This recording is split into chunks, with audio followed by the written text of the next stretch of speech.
지금까지 역사 속에서 하나님이 존재하신다는 사실에 대해서 우리들을 깨우친 이런 사실들이 참 많이 있는데, 제가 그 사실들을 제 나름대로 한 5가지로 정리를 좀 해봤습니다. 첫째, 우리가 제일 잘 아는 사실인데, 하나님이라는 이 개념, 신앙 고백은 하나님이 영적인 존재로서 존재하신다는 사실은 거의 모든 시대에, 거의 모든 지역에서 항상 있어 왔습니다. 이것 자체가 증거예요. 둘째, 하나님을 인정하고 그 하나님을 믿는 신앙에 대해서 어느 시대에 어떤 사악한 통치자도요 완전하게 없앨 수 없었어요. 기독교를 없애고 싶었던 많은 그 통치자들이 있었잖아요.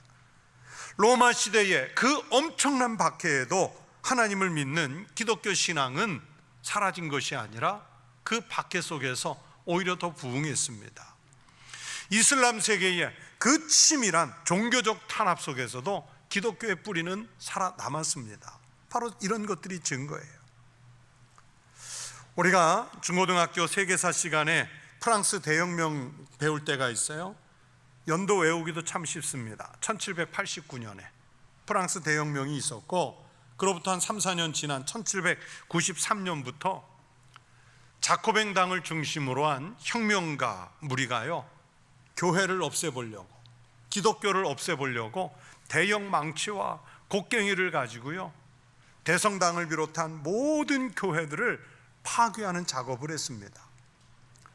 교회를 모욕주기 위해서 예배당 건물들을 혁명가들의 마구간으로 이용해서 그 예배당이 말똥으로 가득 차게 했습니다. 심지어 그리스도를 기준으로 하는 이 날짜를, 계산을 없애려고 새로운 달력을 도입했는데, 그들이 도입한 달력은 일주일이 아니라 7일이 아니라 10일을, 열흘을 한 주일로 정하고 달력에서 아예 주일, 일요일이라는 개념을 없애버렸어요. 이 달력을 공화력이라고 말하는데, 불과 13년 사용하고 1806년 1월 1일자로 우리가 잘 아는 나폴레옹이 결국은 그 달력을 폐지합니다. 그렇게 기독교를 없애보려고 했지만 그 강성한 혁명 세력도 없애질 못했어요. 김일성과 김정일이 가진 방법으로 북한의 지하교회를 탄압하고 말살시키려고 해도 그 지옥 같은 세상에 그리스도인들과 교회는 여전히 존재합니다. 기독교 신앙을 그렇게 없앨 수 없다는 것은, 그것은 역설적으로 하나님이 계시기 때문이에요. 세 번째, 역사적으로 보면 우리 같은 보통 사람들이 범접할 수 없을 정도로 뛰어난 윤리의식을 가진 과학자나 철학자, 사상가들이요 대체로 하나님이라는 존재를 더 많이 인정합니다. 왜 그럴까요? 자신들의 깊은 사상이나 우주 연구, 자연현상, 과학적 탐구를 하다가 보면 그 세계를 설계하고 그 세계를 운영하시는 절대적인 하나님의 존재를 만나게 되고 그분의 통치를 인정하게 되기 때문입니다. 네 번째, 무신론 사상을 연구하는 학자들에 의하면 인간은 근본적으로 무신론을 싫어하는데, 그것은 무신론자들도 자기가 스스로 믿지를 못해서 그렇지 신, 하나님이라는 존재를 느끼기 때문에 의도성을 갖고 무신론자가 된다는 거예요. 끝으로 다섯 번째, 절대적이고 온전하신 하나님을 믿는 신앙은 우리 삶의 내용 자체에도요 좋은 영향을 끼칩니다. 그리고 우리들 마음과 우리들 영혼에도 하나님이 계시면 훌륭한 영향을 미쳐요. 믿음이 있는 사람들은 그 믿음 때문에 선하게 살려고 애쓰게 되지요. 그러나 하나님을 믿지 못하고 무신론을 신봉하는 사람들은 오늘 성경이 말씀하는 대로 하나님이 없기 때문에 도덕적으로 타락하게 되고 인간의 악한 본성으로 죄를 짓게 됩니다. 오늘 읽은 이 시편 14편의 본문 말씀은요 바로 그런 내용들을 전체적으로 정리한 말씀이라고 볼 수 있습니다. 여러분, 하나님은 분명히 존재하시는 줄로 믿습니다. 하나님은 모든 만물과 역사를 주관하고 통치하시는 전능하신 하나님이신 줄로 믿습니다. 우리가 살아가는 이 현실의 역사에 개입하셔서 모든 것을 하나님의 섭리하에 역사를 이루어 가시는 분인 줄로 믿습니다. 우리 믿음의 사람들은 이 사실을 알고 고백해요. 그러나 무신론자들은 이것을 믿지 못해서 하나님이 없다 그렇게 주장해요. 오늘 성경은 그렇게 하나님이 없다고 주장하는 사람들을 어리석은 사람들이라고 정의했습니다. 무신론자들의 주장이 있음에도 불구하고 분명한 사실은 이 세상은 하나님의 세상이라는 사실입니다. 그럼에도 불구하고 이 세상에는 하나님이 없다고 부인하는 사람들의 무신론적인 요소들이 자꾸만 자신들의 영향력을 확대해 가려고 그래요. 하나님은 이 세상의 만물들을 지으셨습니다. 우리 인간을 창조하셨습니다. 그러나 인간의 마음속에 자꾸만 그런 죄악들을 집어넣어서 하나님이 없다는 어리석은 생각으로 채워 넣으려고 그래요. 이런 마음이 바로 죄인의 속성이고, 이런 어리석은 죄인의 마음이 하나님과 우리 인간을 분리시키는 역할을 하고 있는 것입니다. 여러분, 누가 어리석은 사람입니까? 학교 공부를 조금 못한 사람입니까? 돈을 잘 벌지 못하는 사람입니까? 높은 자리에 올라가지 못한 사람입니까? 아닙니다. 성경은 그 마음에 하나님이 없다고 생각하고 말과 행동으로 하나님을 부정하고 부인하면서 사는 사람들을 오늘 1절에서 분명히 어리석은 사람이라고 정의하지 않습니까? 우리가 사는 세상을 신앙적인 시각에서 보면 우주 삼라 만상 가운데 하나님의 존재를 입증하는 존재는요, 얼마든지 있습니다. 우리 믿음의 사람들은요, 짙은 밤하늘을 바라보면서 거기에 떠 있는 별들을 바라보면서 그냥 우주를 보는 것이 아니라 저 우주 만물을 만드시고 운행하시고 통치하시는 하나님을 고백합니다. 하다못해 작은 뒷산에 등산을 올라가 산 아래에 내려다 보이는 풍경을 보면서도 믿음의 사람들은 자기도 모르게 주 하나님 지으신 모든 세계를 절로 찬양하지 않습니까? 내가 받은 지금까지의 삶의 은혜를 생각하면서 믿음의 사람들은 오늘 여기까지 도우신 그 하나님이 주신 은혜를 생각하며 감사의 고백을 합니다. 그러나 하나님이 없다고 말하는 어리석은 사람들은요, 아주 공공연하게 하나님 없다고 그래요. 하나님의 존재를 인정하지도 않지만 설사 하나님이 존재하신다는 것이 입증이 된다고 해도 그 사람들은 공경하거나 경외할 마음을 갖지 않습니다. 얼마나 어리석은 태도인지 모릅니다. 하나님이 없다고 말하는 사람들은 그렇게 하나님의 섭리와 하나님의 통치하심을 부인합니다. 그래서 하나님이 없는 것처럼 살아가기 때문에 세상에 속한 것을 매우 즐기는 사람으로 살아가려고 합니다. 단지 세상의 쾌락과 향락을 사랑하기 때문에 스스로 판단할 때 하나님 없는 게 너무 편한 거예요. 하나님이 계시다 그러면 불편해지는 거예요. 그래서 그들은 하나님이 없는 것이 편하다고 생각해서 그렇게 살려고 합니다. 하나님이 없다고 생각하는 사람은 하나님이 없기 때문에 하나님을 경배하는 우리 같은 믿음의 사람들을 보면서 오히려 어리석다, 그렇게 평가하죠. 멸시합니다. 하나님을 경배하는 사람들을 무시하고 하나님의 뜻에 불순종하면서 사는 사람들이에요. 그들은 하나님의 주권을 절대적으로 인정하려고 하지 않습니다. 하나님보다 자신들의 경험을 더 믿으려고 그래요. 하나님이 없다고 생각하는 사람이 결정적으로 어리석은 것은 이 땅에 하나님 자신이 오셔서 우리를 구원 구속해 주신 복음의 진리를 거부하는 것입니다. 요한복음 3장 16절의 말씀을 생각해 보십시오. 하나님이 세상을 이처럼 사랑하사 독생자를 주셨으니 이는 그를 믿는 자마다 멸망하지 않고 영생을 얻게 하려 하심이라. 하나님이 말씀대로 세상을 사랑하신다는 사실, 그래서 우리에게 그 사랑의 결과로 독생자 외아들 예수 그리스도를 주셔서 우리를 십자가에서 구원하셨다는 이 복음이 복음 중에 복음이고 진리 중에 진리이지 않습니까? 그러나 어리석은 무신론자들은 성경에 이런 진리를 믿지 않기 때문에 하나님을 거짓말쟁이로 만들어버리고 말았습니다. 이 전능하신 하나님이 졸지에 하나님 없다고 주장하는 사람들에 의해서 거짓말쟁이로 전락당하셨습니다. 여러분, 우리 인간이 얼마나 미약하고 보잘것없는 존재인지 모릅니다. 거대한 자연의 재앙 앞에서, 아니면 각각의 시대마다 닥쳐오는 우리가 감당할 수 없는 거대한 질병 앞에서 속수무책으로 당하는 그 미약한 존재가 우리들이잖아요. 이 우주라는 끝없는 광대함 속에서 우리 인간이 얼마나 작은 존재인지요, 감히 언급하기도 민망한, 깨달을 수조차도 없습니다. 그렇게 작고 그렇게 보잘것없는 존재가 감히 전능하신 하나님의 존재를 부인한다는 것은 있을 수 없는 일이에요.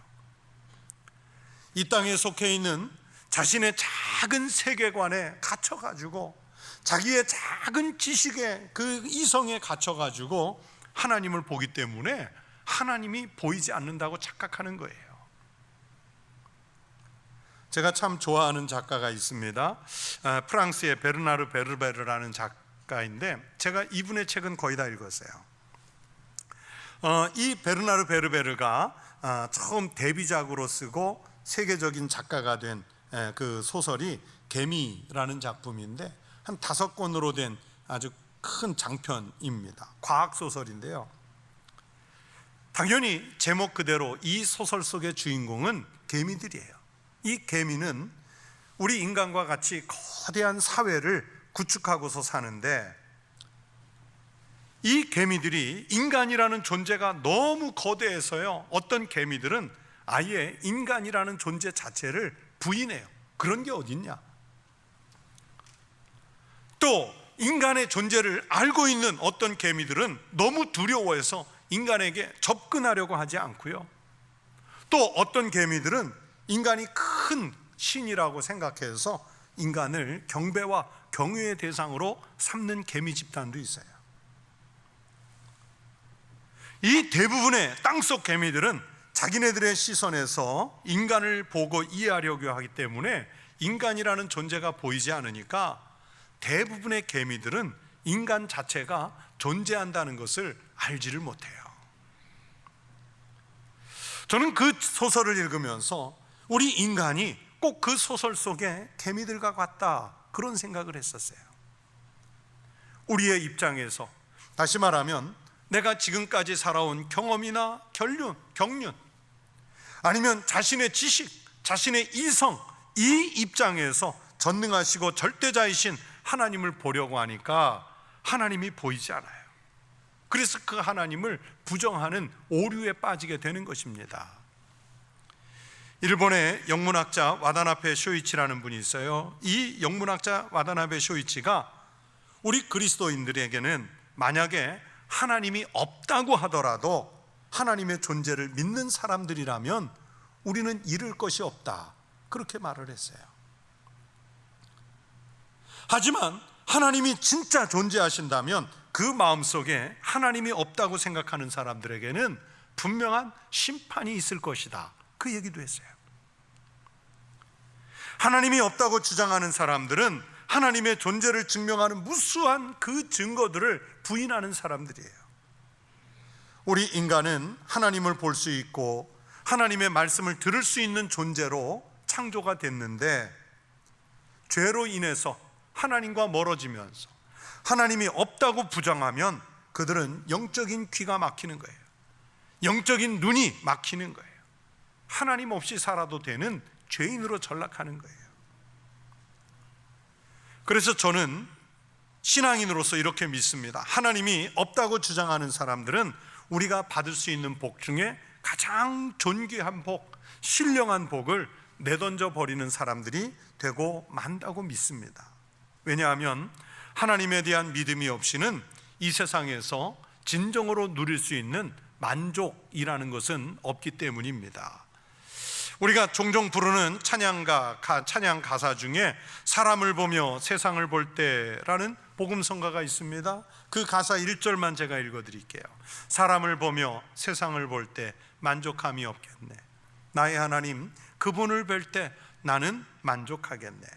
저기 빛나는 태양을 보라. 저기 서 있는 산을 보아라.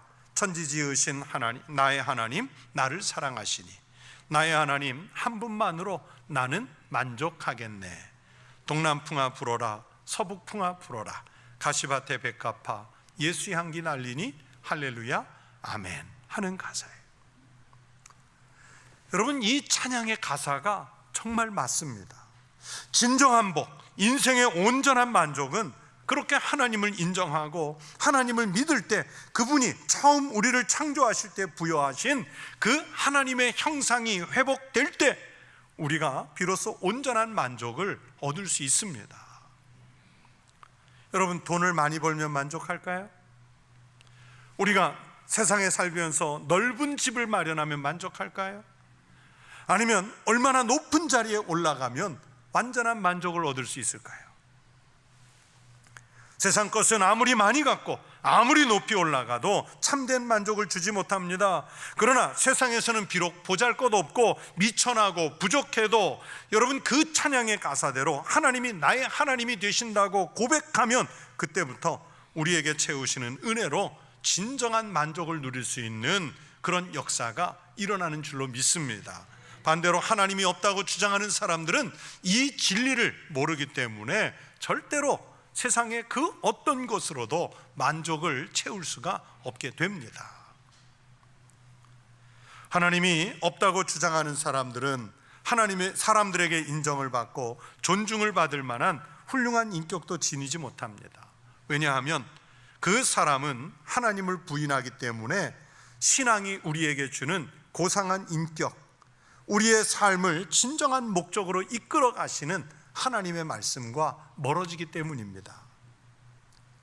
우리가 하나님을 부인하게 된다면 우리의 행위를 올바르게 규정하는 규율이 없어져요. 그래서 인간은 자신의 행위에 대해서 책임감을 갖지 않게 되니까 하나님이 없으면 자기 마음대로 행동하게 되고, 이것이 사람들에게 피해를 주고 상처를 주고 결국에는 자신의 영혼까지 피폐하게 만드는 우를 범하게 되는 것이지요. 반면에 하나님을 믿는 사람은 언제나 하나님을 인식하잖아요.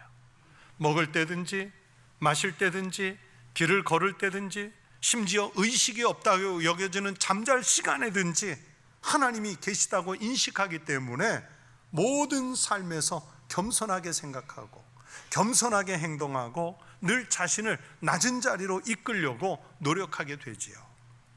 그러면서 자연스럽게 신앙적인 인격이 형성이 되고 자신의 행동에 신앙적인 책임을 지게 되고 내가 속한 사회와 내가 속한 공동체에 어떻게 하든지 유익을 주려는 삶을 살아내게 되는 것입니다.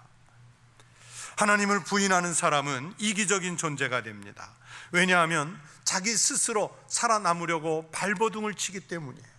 그러나 그것에 발목을 잡혀서 역경을 만나도 도움을 받지 못합니다. 죽음의 직면에서도요, 갈 곳이 없어서 소망을 발견하지 못합니다. 그러나 하나님을 믿는 사람은 하나님이 자신의 소유라고 인정하시기 때문에 어떤 세상, 어떤 환경, 어떤 형편에 갖다 놓아도 참 안전합니다. 이사야 43장 1절 2절의 말씀을 보세요. 조금 길지만 읽어드립니다. 야곱아, 너를 창조하신 여호와께서 지금 말씀하시느니라. 이스라엘아, 너를 지으신 이가 말씀하시느니라. 너는 두려워하지 말라. 내가 너를 구속하였고 내가 너를 지명하여 불렀나니 너는 내 것이라. 내가 물 가운데로 지날 때에 내가 너와 함께 할 것이라. 강을 건널 때에 물이 너를 침몰하지 못할 것이며 내가 불 가운데로 지날 때에 타지도 아니할 것이요 불꽃이 너를 사르지도 못하리니. 하나님이 지명해서, 손가락으로 딱 집어 지명해서 하나님의 소유된 사람을 하나님께서 얼마나 정확하게 그리고 안전하게 지키며 보호하시는지 보십시오. 우리가 인생을 살면서요, 불같은 시험, 강을 건너는 것과 같은 고난을 만날 때가 얼마나 자주 있습니까? 그러나 하나님의 사람은 하나님께서 그때마다 우리와 함께 하실 것이라고 약속하십니다. 강물이 우리를 침몰시키지 못하도록 지키겠다고 약속하시죠. 불같은 시험 속에서도 우리가 불에 타지 않도록 지키시겠다고 약속하십니다. 바로 하나님의 존재를 믿고 따르는 사람은 하나님께서 지키시기 때문에 하나님의 도움을 받고 살게 됩니다. 하나님을 믿는 사람은 그래서 역경 속에서도 위로를 받고 그 역경을 잘 헤쳐나갈 수 있는 능력과 지혜를 얻게 됩니다. 여러분, 이것이 바로 믿는 자들에게 주시는 복인 줄로 믿습니다. 믿음이 주는 은혜입니다. 그래서 믿는 사람은요, 죽음을 눈앞에 두고도 하나님 나라에 대한 소망이 있기 때문에 기뻐할 수 있는 거예요. 받아들일 수 있는 거예요. 그러나 하나님을 믿지 않고 자기 마음대로 살았던 사람들은 대부분요, 죽음이 임박해 오면 그 두려움에 몸서리를 칩니다. 가장 극심한 공포심을 갖게 됩니다. 그래서 어떤 사람은 죽음 앞에서 하나님을 믿겠다고 말하는 사람들도 생겨요. 그런 경우에 자신의 주장대로 살았던 사람이 얼마나 때늦은 후회를 하겠습니까? 사랑하는 우리 성도 여러분, 지금 바로 이 순간에 하나님을 찾는 그리스도인들이 되시기를 바랍니다. 그리고 어떤 상황과 형편에서도 변하지 않는 믿음의 소유자들이 꼭 되시기를 축원합니다. 우리 주변에는 아직도 하나님이 없다고 주장하면서 스스로 어리석은 자가 되는 사람들이 얼마나 많은지 모릅니다.